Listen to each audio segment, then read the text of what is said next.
into force.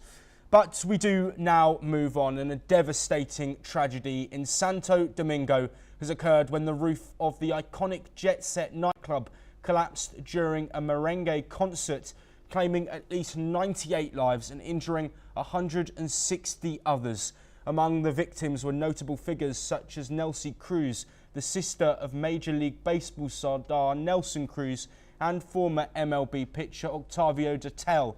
Rescue teams have been working around the clock to find survivors in the rubble.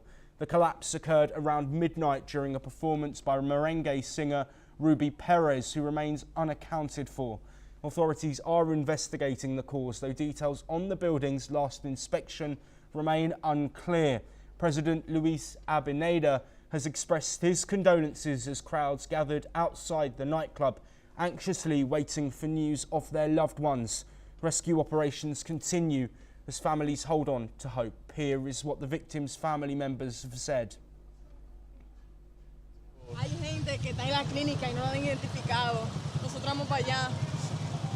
Hay un video que sale donde ella está saliendo. Y me dice que hay gente que está en el baño, también atrapado, pero yo sé que ella está bien. Yo tengo fe. Tenemos aquí unas amistades, sobrinas, primas, unos amigas y amigos que estaban en los escombros, porque aún no están en la lista ni de trasladados al hospital ni de fallecidos. Y esperamos por ellos.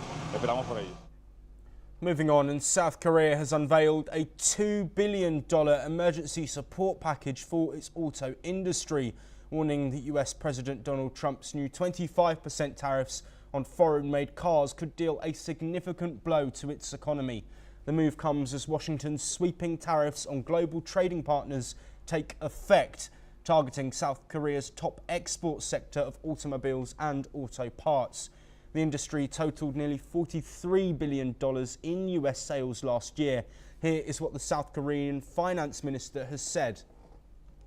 오늘은 최근 관세 영향으로 우려가 큰 자동차 산업에 대한 긴급 대응 방안을 논의합니다.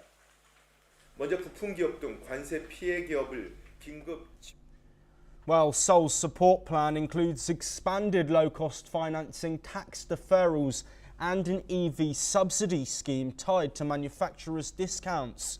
Hyundai Motor will also launch a separate $1 trillion won fund to support domestic firms. Meanwhile, President Trump is touting a great call with acting Korean President Han Duck-soo, claiming negotiations are underway as Seoul's top team heads to Washington. Here is what he said. We're doing very well in making, I call them tailored deals, not off the rack. These are tailored, highly tailored deals. Right now, Japan is flying here to make a deal. South Korea is flying here to make a deal, and others are flying here. All of this comes as South Korea's currency tumbles to its lowest level since 2009, hitting 1,487.45 won to the US dollar. This leads to fueling concerns of a deeper economic fallout from the escalating global trade tensions. Well, that is all that we have time for, but we will continue to bring you more of the latest international news from around the world.